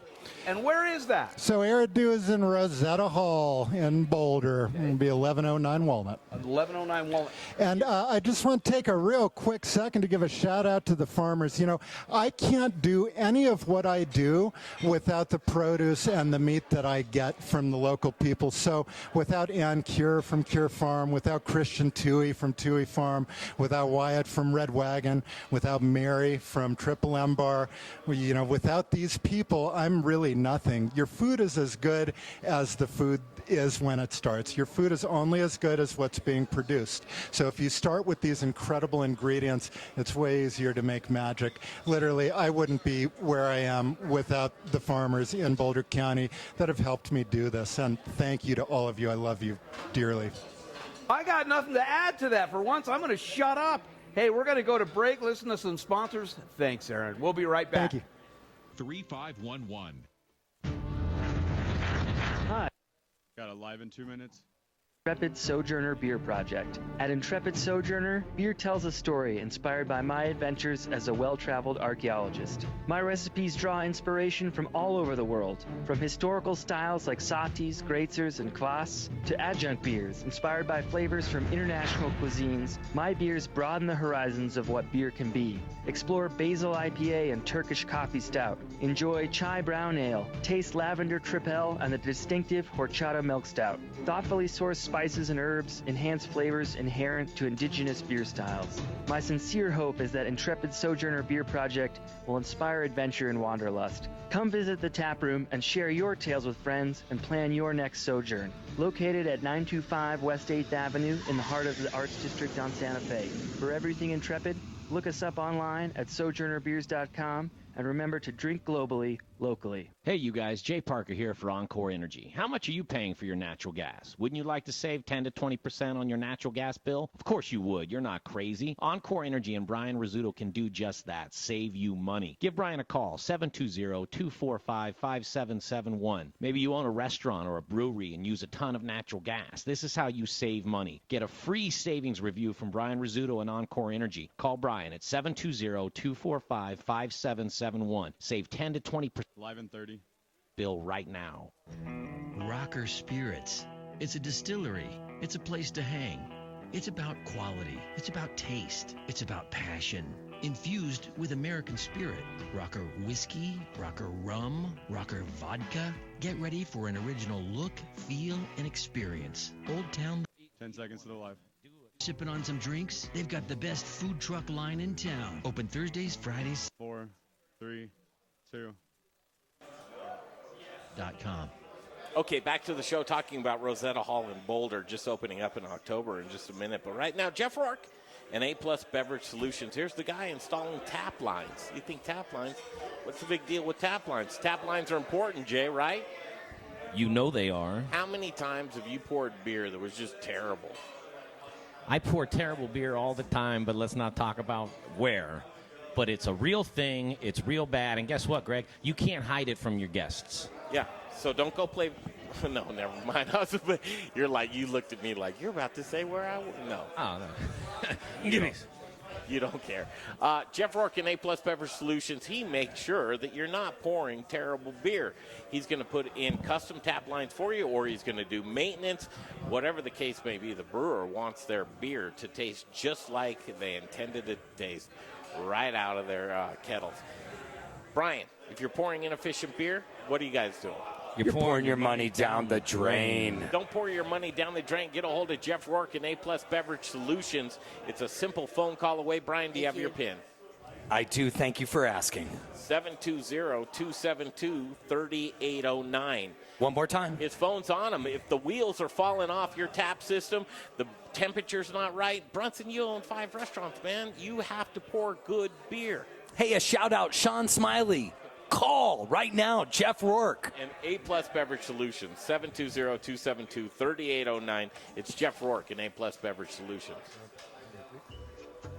My name's Chef Keegan Gerhardt. That smells delicious. Owner of D-Bar. You know I keep busting Sean's. I went to Sean's bar the other day. Okay, back at it on the Modern Eater Show as we continue to highlight all of these great chefs that are making up the collaboration that is Rosetta Hall, that opens early October. Thank you. Keep an eye out, and rosettahall.com is where you will find out more information. And tell me you can't smell that fresh basil right now, folks. If there was smell-o-vision on the radio, it'd be right here. Check us out on our Facebook Live. Chef Justin Brunson continues with us because these are his colleagues now at Rosetta Hall. And here is Natasha. Natasha Hess and the Ginger Pig. Very cool to see you. Hi, thank you guys so much for having me. You're beaming. She's such an honor to be here. She got here early, Brian. I love it. I like people that get here early. When you get She's to hang on out her with game. Justin Brunson, you get here early. She wanted to see the lay of the land. You could have better company. No, you really couldn't. Tonight's a good night, and the company is great. Natasha, now you started out with so many mentors, I should say. Yes, I've been so lucky. This is my 3rd career. I used to be in sports TV, and then I was an attorney. And I was a Chinese major in college and lived in China and just had a real serious passion for Chinese food. And I would come home from lawyering, and I had a CSA at Isabel Farm. And it was kind of my meditation to come home and play with all their vegetables. They had 80 different types of vegetables at the time. And I would come home from a long day in court, or I was doing divorce, bankruptcy, criminal law. It was really depressing. So when I'd get home and get to recreate some of the dishes I had from when I lived in China, it was really special. And I realized, I think I need to do this for the rest of my life. Like, this felt like happiness, and I never felt happy being a lawyer.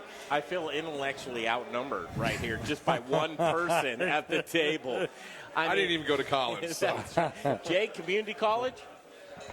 A full 6-7 months. Yeah. Oh, me too. Yeah.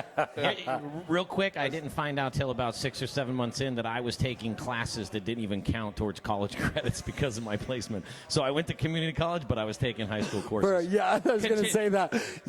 Continue with the food show. We learn something new every day. Catching us off guard. The reason you're here is now that you're flexing and going from your food truck that is where all the time, Brian? Natasha's always at Isabel Farms with Natalie and Jason over there. Great people. Yeah. I mean, listen, I've been partnered with those guys for years and years, and ever since they really started. Do you remember their first farmhand? He moved out of town, and he was one of my favorites. And those two, I mean, really what Natalie is doing there, I mean, because she really runs the how everything gets out of the farm. Right. You know, Jason's behind the scenes, but Natalie is like right there. And they've got that great spot there in Lafayette. Yeah, and it's been incredibly special for us.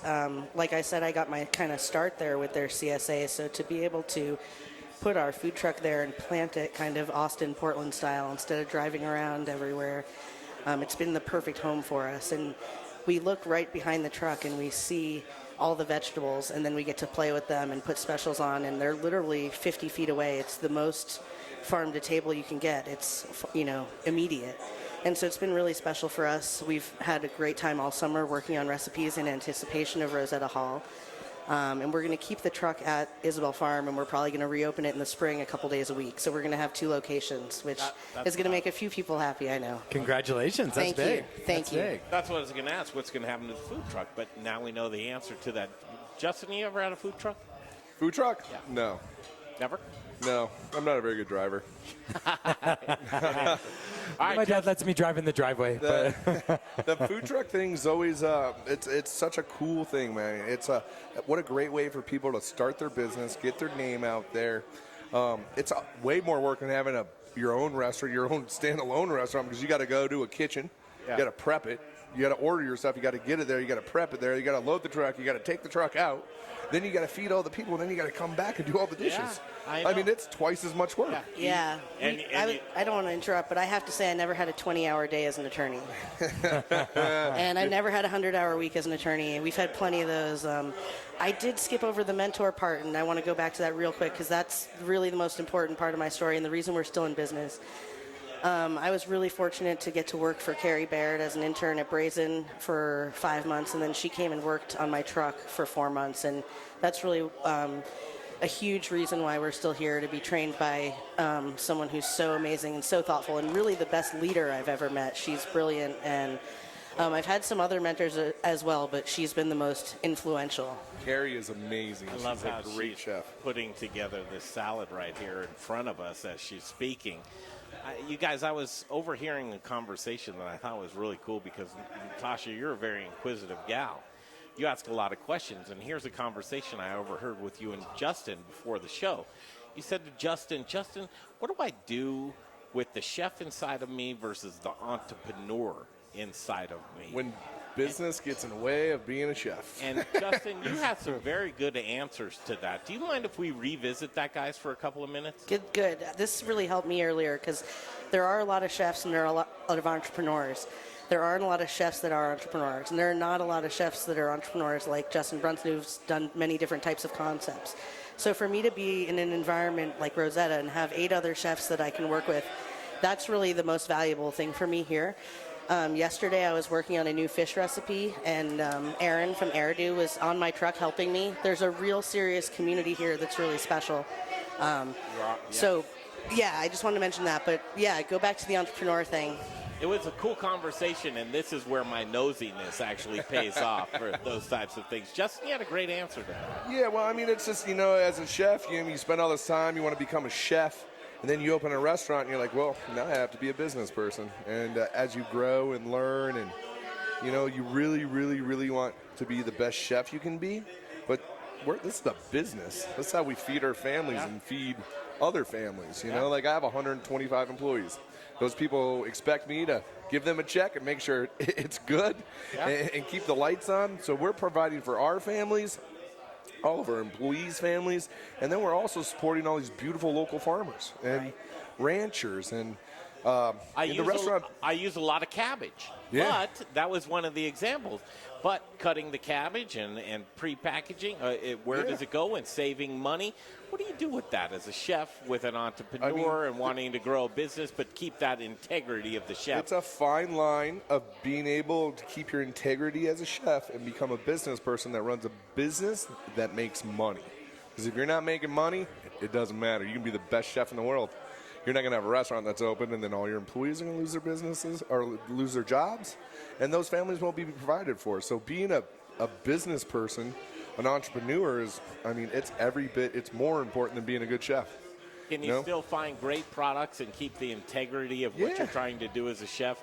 Is it just homework, studying hard, networking? Figuring out where you can do the things you want to do, the way you want to do them, and still keep your doors open. The restaurant business is one of the hardest businesses out there. Greg, I'm going to say something that I want to point out to our listeners. It's really important what Justin just said, because he respects the fact that he has 125 people that work for him. So at a minimum, he's got at least 60, 70 families that he is supporting. And a lot of business owners don't think about this, but we're the ones helping them make their mortgage payment. We're the one helping them make their insurance. We're putting groceries on the table. And Justin just highlighted that, hey, listen, I've got a sense of community because these 125 people that I support, they have someone to support as well, and that's important. So it's Natasha Hess time. You've got that elevator speech. You've got 1 minute to talk about the juniper. The juniper. Ginger pig, ginger pig, baby. Hey, you got me on that one, Jay. That's Sorry, my, everybody. That was my fault. I planted that before the show ever started. I mean, genuinely. I'm like, are you thinking about this? He's like, I wasn't before you said that. The ginger pig. Please talk about it. We started in the summer of 2016 as a food truck. This is our 4th summer. We're on our 4th transmission and our 3rd engine. We can't wait to work inside. Super hot summers, super cold winters. This is a food trucker's dream, and to get to be a part of this community, and it's just a huge, huge honor. We're so excited. Come see us at 11th and Walnut. This is something we could have never imagined, couldn't have ever dreamt up. We're going to be in downtown Boulder, and we can't wait. She's a heck of a chef, Natasha Hess, and this is a person I'm going to go see at Rosetta Hall because I'd love to follow this story. Thank you for this delicious food. It's great. Coming up next, we're going to continue. They just keep coming at us. And Julia Verix. Julia is with Petite Fleur. And have you met Julia yet, Justin? Nope. You have not? Nope. You'll meet her next right here on the Modern Eater Show on iHeartRadio. Thanks, guys. We're heading into the final approach. We're getting close. We saved one of the best for last. You're too kind. Our dear friend Zach, Colorado Mills. This stuff. Anyone who's been to my office has seen this all over the place. Thank you. Zach, what's happening at Colorado Mills? Harvest. Harvest is starting probably this weekend, and most of our farmers are probably kicking off. How many farmers? 120. 120 family farms. In this bottle, you got all that? In that bottle. That's Colorado in a bottle right there. Oh, awesome. Awesome. So you've got that. What else? September 30th, we have our Know Your Farmer, Know Your Food tour. We got a tour bus leaving from Denver. Get a hold of the Modern Eater. Find us on Facebook. RSVP to me. The bus is probably about half full, so about another week before we shut off the tickets. So how do we get a hold of Zach? Call me, 970-466-3402. I forgot it. What is it? 970-466-3402. Go out there, check this out. Let me tell you, I went. And when you see all that goes into just this bottle, it will amaze you. Their oil is second to none. We'll be right back. For details. Hey guys, Chris Johnson here, owner of Rome Sausage, your hyper-local source for all things sausage awesomeness. My family is proud to carry on the fine traditions of Rome's founder, Jerry Rome, by producing a variety of amazing sausage in small batches with an eye on quality, not quantity. Every batch is made here in the great Live in 120.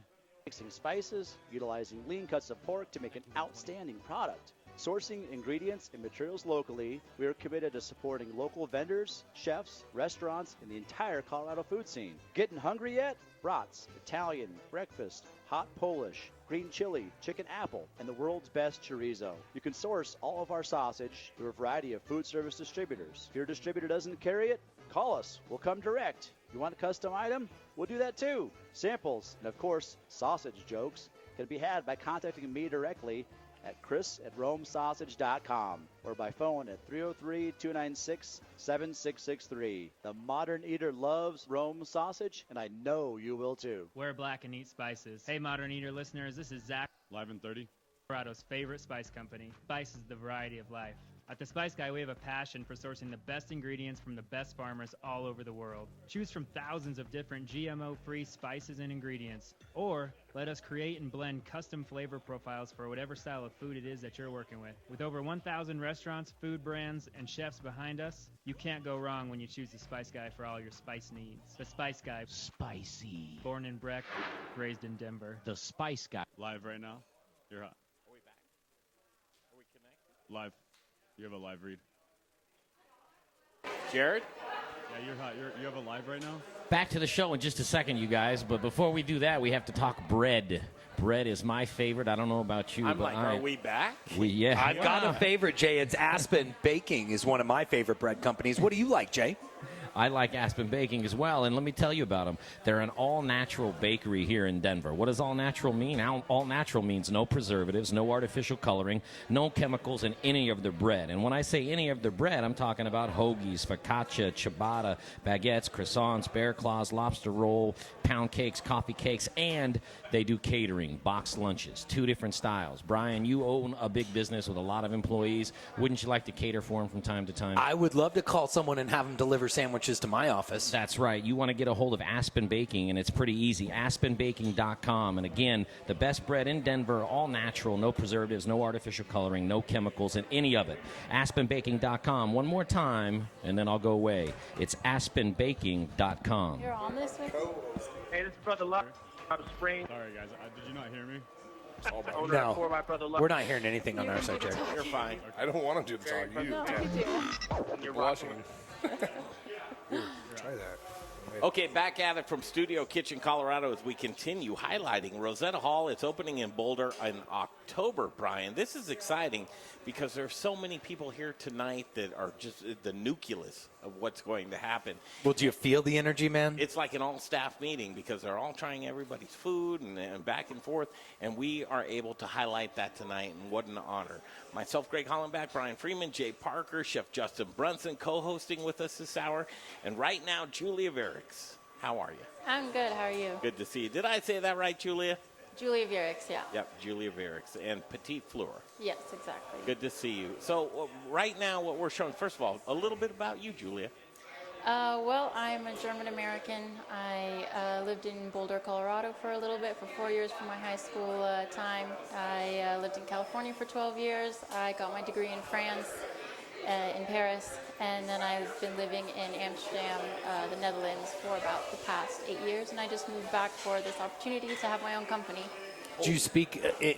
You've been in several countries now. Do you speak which other language? Do you speak Dutch? I can understand Dutch, but I can't speak it because they mostly speak English there. How about German? German I can understand as well. I just can't speak it. I love it. And what brought you to Colorado? There's job opportunity. Oh, Rosetta really? Hall. Yeah.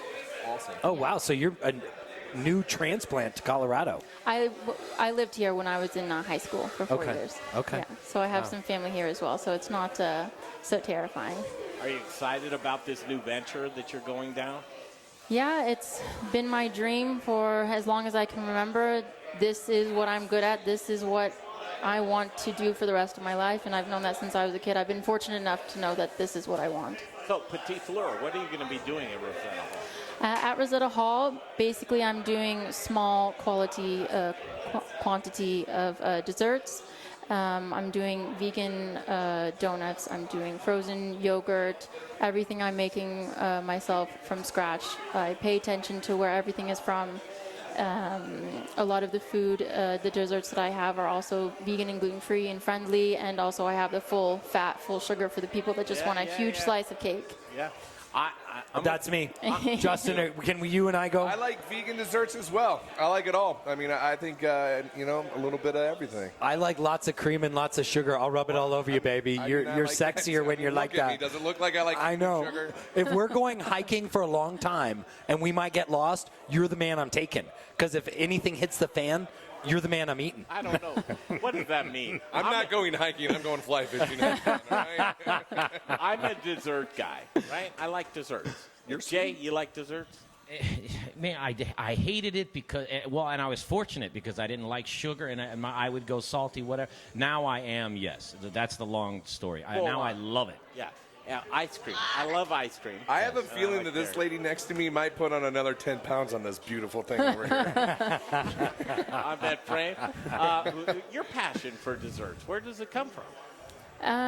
I think it comes from my passion from feeding people.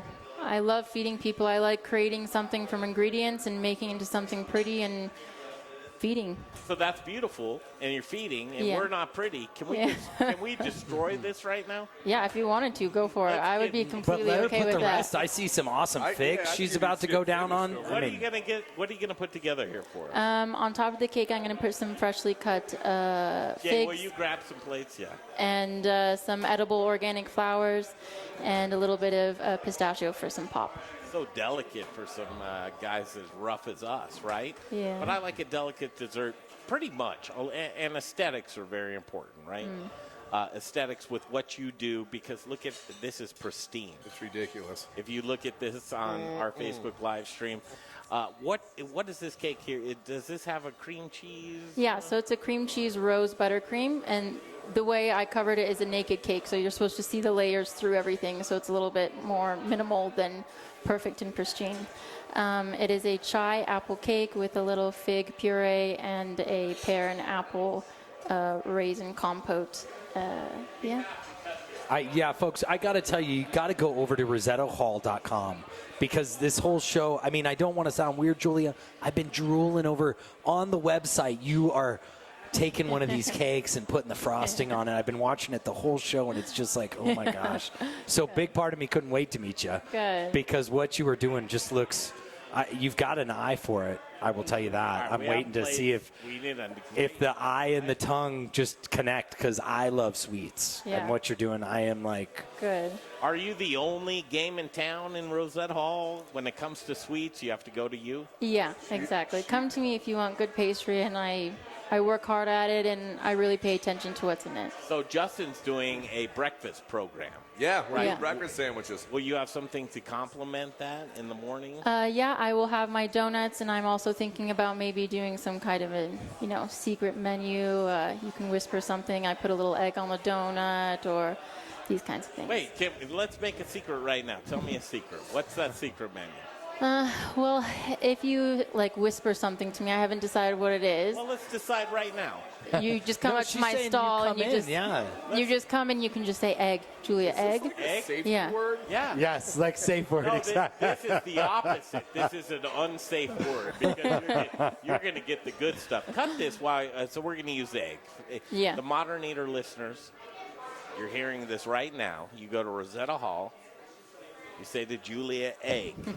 Right? You better train your employees. Oh, I will. I'll keep my word. Don't worry about it. And what are they going to get again if they say egg? An egg on top of a really nice vegan donut. But the thing is, with these vegan donuts, you don't know they're vegan. Have you ever heard of Krispy Kreme donuts? Well, yes. Okay, it tastes like that, but vegan. So. But vegan. Yeah. You had me at donut. And so basically just no animal products. In the donut, exactly. Okay. But it's going to taste.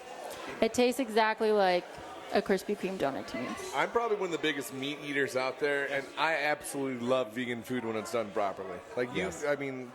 Just the quality of ingredients, Yeah. the love that goes through it, and eating clean. I mean, you need a little bit of everything in your life. Yeah, I completely agree. And a lot of people that have vegan food might add too much sugar or a lot of preservatives, and I don't do that. You just have to work your butt off a little bit harder, and then you can figure out the proper way to make it without any of that stuff. Look how delicate that is. I know. It's gorgeous. I just feel like destroying it, though, for some reason. I want that everywhere. Hold on, me. I want to rub it on me. I know. Well, her personality and what she's doing with this food, I mean, how could you not have an instant crush on Julia?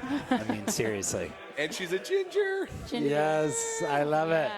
We got to stick together. We're a dying breed.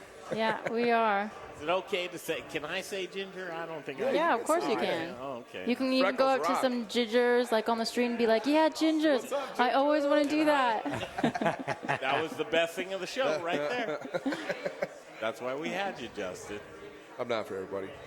Okay, so what are you doing right now? This is very important to you. Are you matching these in some particular way? Because this seems like... No, she's just giving us some depth and texture. Like Look at that. Yes. This cake is a piece of art for Yeah, sure. I can't give you guys a boring cake. And I like you call this a naked cake, yeah. naked. I love this because it's not too much. There's always too much frosting. Yeah. Right? Let's taste the cake. Yeah. And people put a ton of frosting on there to mask a shitty cake. It's raw. Exactly. Here, I heard an old interesting fact that you're never supposed to put a cake because of the frosting in a refrigerator, that you're always supposed to leave it out. Have you ever heard that, or is that real? Because it becomes too moist, all the sugar, all that butter, all that fat goes straight into the cake and it becomes too moist. So yes. Is that that's okay? Correct. Yep. Someone told me once, leave a cake at room temperature after you get it. What are you going to do in the middle of this thing? Because it seems like there's a big aha moment coming. The floor. In the middle, I don't do anything. Nothing? No. I'm just going to leave it simple. I thought you were going to take a Facebook Live. You should check this out right now. In the middle, I thought you were just going to take a fistful of what you have there and just plop it in the middle. This is petite four. You want to do things delicately, huh? Look at the look on Jay's face. He almost has this concerned look like he's not getting some of this cake. What Jay's look is right now is that at 2 a.m., when the lights are off and Netflix are on, he's going to be eating half of this cake tonight. I don't need any dessert with all of my clothes on. I'm not saying I'm naked, but I just don't have all of my clothes on. I know. You're not painting a good image for Justin there, Jay. Julia, yes. Can you order to go? Yes, you can. I know where I'm getting my birthday You're cake going next to year. get nice little petite four boxes with a nice ribbon and packaged beautifully, just like the desserts. So, yeah. Do you like cocktails? I do like cocktails. Okay, up next, cocktails, Petite Flora. And Julia, this is a special treat because Julia Verix is here with us and put together a delicious cake for us. Brian? I want it. I mean, give it to me, please. He's teasing us with this. Oh, my gosh. What she is doing here, folks. I mean, we've had some very impressive pastry chefs here on the show, but I got to tell you what Julia is doing from Petite Fleur is just phenomenal. Thank you, Julia. Cocktails next. Curtis Worthley is coming up. What do you know about Curtis, Jay? I know that he is the beverage manager over at Rosetta Hall. Rosetta Bars is what they call it. He's going to come up next. We'll talk to Curtis right here. Last stretch. Booze in the news. All the booze news you can use next on the Modern Eater Show on iHeartRadio. Facebook family, Modern Eater family. We're hitting the final approach, and we've got our dear friend Casey. How's it going? All the things that you guys are doing. Amazing. Right, Brunson Concepts. I'm the director of operations and partner with Justin. We have Masterpiece Deli, Culture Meat and Cheese, which is we have one in Denver Central Market, one in the airport, Old Major, River Bear American Meats, and we're about to open Folsom Foods. That's why we're here, folks. Looking forward to it. You do a fantastic job, your background and everything. It's amazing all that you guys do. Thanks for coming down. Was there anything that you didn't get a chance to say when you guys were doing this thing on the table? You know, we got about everything out there, but we're just really excited about being able to present our River Bear American Meats and really provide a Colorado, local-made, responsibly sourced deli meats, sausages, and salamis, and we're going to put that on the best sandwiches we can make at Folsom Foods. Awesome. I'm going to tell you, everyone in the studio has been fighting over their pastrami sandwiches and hamburgers, and in fact, oh, yeah, you got one Casey right there. made one for me myself, That's right. taking this baby home. We'll be right back. 888-PLAN-RICK or visit us at rickedelman.com. That's ricedelman.com. Get ready to change the way you look at food. This is Peter Allman, the founder of South River Aquaponics and Alpenglow Mushrooms. As a Le Cordon Bleu trained chef, I know the importance of quality ingredients. That's why in 2013, I left the fine dining industry to start a sustainable organic farm. At South River Aquaponics Alpenglow, we are the leader in sustainable growing practices, utilizing our natural resources as effectively as possible. No pesticides, no GMOs, no funny business, just clean, honest food production. We use old world techniques combined with modern technology to bring you the best possible produce. Our gourmet mushroom facility provides CO2 for our greenhouse that grows tilapia as well as lettuces and herbs in our aquaponics system. Look for us in natural grocers, City Market, and served on the plates of Colorado's finest chefs. At South River Aquaponics Alpenglow Mushrooms, we're growing greener. To learn more about aquaponics and see our products, go to our website at southriveraquaponics.com. South River Aquaponics, the future of farming. My dad's vegetables are... 1 minute.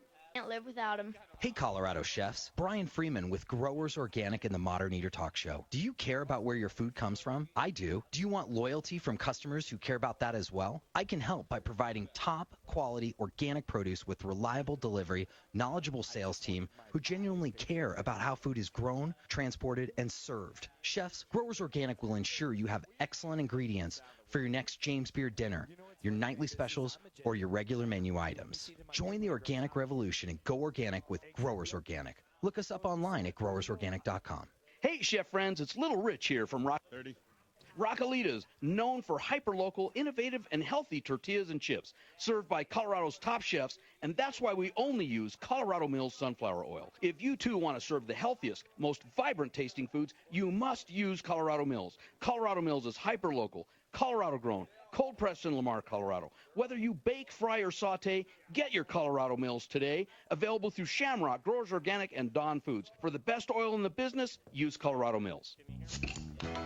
Now it's time for the Modern Eaters Booze in the News segment. I like my beer cold, my meat grilled, and my entertainment explosive. All we need is a chair and a cooler beer. Here's your booze news. Look at that look. Semantics. Sorry. Are we hot? Yeah, you're hot. We're All right. hot. Back at it on the Modern Eater Show. Booze in the news. And all the booze news you can use as we continue. Rosetta Hall, I'm so anxious to see this open up. But every good concept, these halls that actually have the liquor license for the bar, for the whole hall, think about it. How many restaurants are there? 6, 7 restaurants? The central drinking location. And as we look at it right now, I'm looking at it, it is a 48-seat oval bar that we haven't been to yet, and this is the gentleman that will be running it. It's Curtis Wordley. Well, and Greg, real quick, how many people do you know that have really executed the bar well at a food hall? I don't know. I don't know. I'm hoping Curtis is a man to prove it right. Yeah, so we're going to be focused on a lot of the classic cocktails downstairs. So trying to be really smart about how we have so many people coming in to the hall every day, trying to alleviate the what do I want to drink, what is in this ingredient, what is this ingredient, and trying to be smart about that. So keep them a little bit less inclined to sit there and hold off and wait, and then initially have them just know what they want and order that drink. That's a great point. Kurt, can I call you Kurt? Yeah. Okay, Kurt. Jay, lifetime bartender, right here. Jay Parker, Modern Eater Show. Right? Well, we were going through must-have cocktails for a bar. 'Cause that's what you have to do, right? For sure. And you were doing that with Jay? Yeah, with Jay. I know, okay. exactly. That's changed, but okay. Keep the conversation. So Jay pours Bud Lights.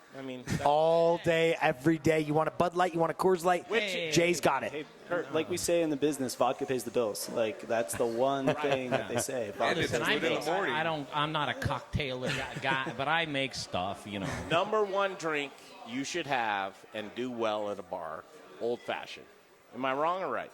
That and a Negroni. Anything stirred. Hey, come on. Yeah, What's exactly. Up, yeah. So it depends anything on the that's bar, stirred. though.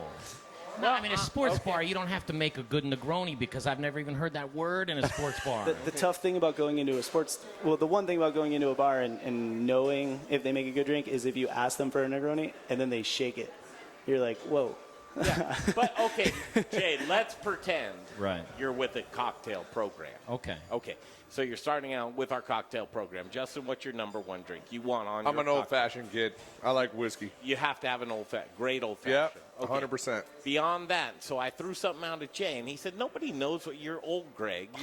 I said... I can't even remember what it was now. I think it was called a Tom Daniels. Tom Collins. Oh, Tom Collins, yeah. That wasn't it. What about a Harvey Wellbanger? We asked you these questions No, before. hold on. Let's get to the thing because I want Kurt to weigh in on it. What was it, though? I can't even remember. Oh, wait. No, it wasn't a Tom Collins. It was... Well, here, Jay, it was a Roy. It was a Rob Roy. Rob Roy. Rob Roy. You know what a Rob Roy is? Yeah, of course he does. Well, listen. I mean, come Wait, on. isn't Rob Roy just like a Coke with grenadine in it? No, it's a really, really bad barbershop up in New England, for sure. They're like terrible barbershops. Where do you begin? Because we could spend an hour on but where do you begin with what cocktail? Here you are, Boulder, Colorado. I call it the People's Republic of Boulder. Everybody cares about sourcing, ingredients, maybe local is very important. What are you doing? So, like I said, we're focused on classics, and then we're going to do riffs on classics. So the menu downstairs is all classics on one side. It's literally what we're pouring in the well, and that's it on one side. And then on the other side is just total riffs and fun stuff that we're doing based off of that classic cocktail. And it's in line with it. So you see an old-fashioned, you're like, oh, I definitely want an old-fashioned. You all love whiskey. You're going to be like, I want that old-fashioned. Or you can get the one that's literally right next to it, and it's 114 proof bonded rye with total same kind of different syrup and stuff like that, but a whole different play on like what we're doing. And it takes that pressure off of you being like, what do I want? Like, you already know you want an old fashioned. All of you said it. I want to have an old fashioned. Kurt, let me put some pressure. Okay, Justin, I'm coming there. I'm at Folsom Food, and I get a charcuterie plate. What's on my charcuterie plate? So we're going to do like charcuterie of the day. So we have like 50 different products we make. So who knows? I mean, okay, but we got to give Kurt, because I want Kurt to make a drink for that. Oh, you know what's one of my favorite things that I make is I make a calabrese style salumi, and it is absolutely full of chilies and garlic and vermouth. Okay. Brian, you're brilliant, because should you not look at the other food concepts to see what would concept? Absolutely, okay. And that's where like the wine program comes into, and the beers. Most of the beers, all the draft beers are coming local. And like I said, we're trying to be super focused on local and sustainability. So we don't want to be sourcing these beers from super far away with this huge carbon footprint coming across. So like, if he's making this crazy hot, super spicy thing, I would want something, personally, I would want Riesling to cool that all down, to be totally honest. Little acidic wine, or just like a vermouth spritzer like I got right here. So this is a persimmon liqueur spritz, and something to like take that heat in your mouth and really dull it down, and then have you go to the next little bite. Justin's going to do a breakfast menu. Sure. What are you going to make sure he compliments? Are we going to just go the Bloody Mary, or are we going to go the spritzes and mimosas? Aperol spritzes around, man. All right. Negronis. Okay, I got to taste it. Spagliato. As we're on time, we have 30 seconds. It's Sure. the elevator speech. You say, here's why you should come see us, and how I'll compliment this with the bar. We're just here to have a lot of fun, and bring a lot of fun, and be really community forward, and not have you scared to come in and be like, what, like I said, what is that? Know what it is. You already know what you want. And the one thing about it is like, you go into a lot of these bars and stuff like that, you see the cocktail menu, it's 6-7 pages long, or it's super deep, and you just get so lost in them. Thank you, sir.